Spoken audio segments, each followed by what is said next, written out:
troisième, donc on a fait un conseil génétique également, et là, la sentence est tombe, la dernière est atteinte de bêta-thalassémie majeure. Donc là, c'est le ciel qui tombe sur nos têtes, parce que du coup, on ne sait pas trop à quoi s'attendre.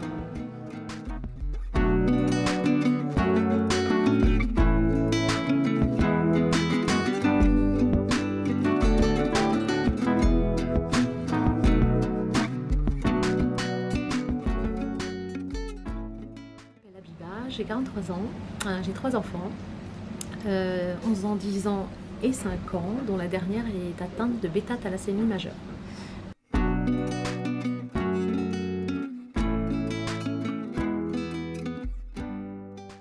Alors, on savait avec mon mari qu'on était porteur du gène. Comme on savait qu'on était porteur, on a bénéficié d'un conseil génétique à chaque grossesse. Alors, les 2 premières sont mineures, sont porteurs du gène, mais bêta-thalassémique mineure, donc pas d'incidence sur leur vie au quotidien. Et donc la 3e, donc on a fait un conseil génétique également, et là, la sentence est tombe, donc la dernière est atteinte de bêta-thalassémie majeure.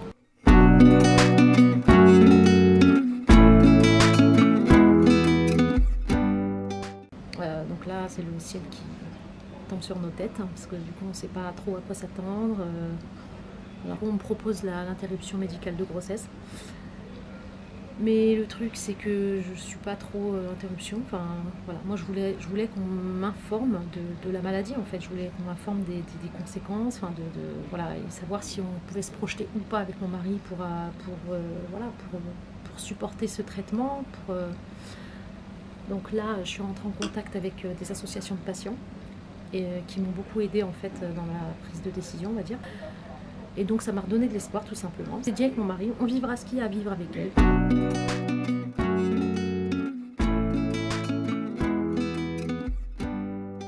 n'étais pas préparée en fait psychologiquement, et ouais, là ça a été dur quand même. La première transfusion, elle a été très très difficile. Parce que voilà, ma fille avait 3 mois. J'ai dû y aller seule parce que mon mari il était incapable d'y aller. Enfin, c'était trop dur pour lui. Et puis je me suis retrouvée comme ça dans une chambre d'hôpital à essayer de la piquer alors qu'elle hurlait parce que ça lui faisait super mal. En plus, elle était piquée dans la tête, donc c'est hyper violent, hyper violent. Et puis pas d'accompagnement forcément de l'équipe médicale, parce que voilà, ils sont pas là pour ça. Enfin, en même temps, ils sont là pour faire les soins, ils sont pas là pour faire. Donc oui, ça a été ma première relation avec la maladie, et ça a été assez choquant quand même.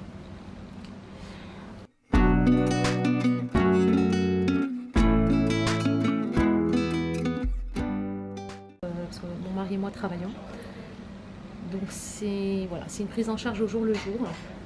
Faut savoir que c'est une enfant qui est très fatigable, on va dire, et qui attrape, qui a un taux une immunité très fragile, c'est-à-dire qu'elle tombe malade souvent, très souvent. Alors pas forcément en sortant de la transfusion, mais 15 jours bien, et puis après, sachant qu'elle est transfusée toutes les 4 semaines, voire 3 semaines. Souvent les deux dernières semaines, voire la dernière semaine, c'est un petit peu... en hiver, je m'entends. C'est un petit peu compliqué. Donc ça nécessite une organisation drastique.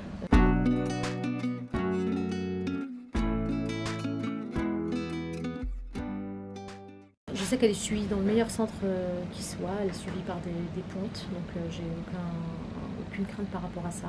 Après, pour la prise en charge des transfusions, avec le turnover dans le service des internes, je dirais que c'est un peu compliqué dans le sens où on est obligé de tout suivre, quoi, pour pas qu'on se trompe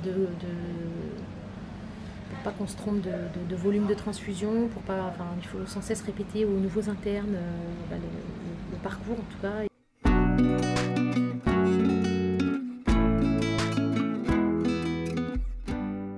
sport de la guérison, il est là, nous, en tout cas on espère vraiment qu'un jour il découvre une façon de guérir Selma au travers de la thérapie génique. Après, je garde en tête que ça ne marche pas à 100% tout le temps, donc c'est vrai qu'en tout cas on aura fait tout ce qui est de notre possible pour lui offrir le bon traitement au bon moment avec le bon médecin, on va dire. On essaye de lui garantir un parcours de soins optimal.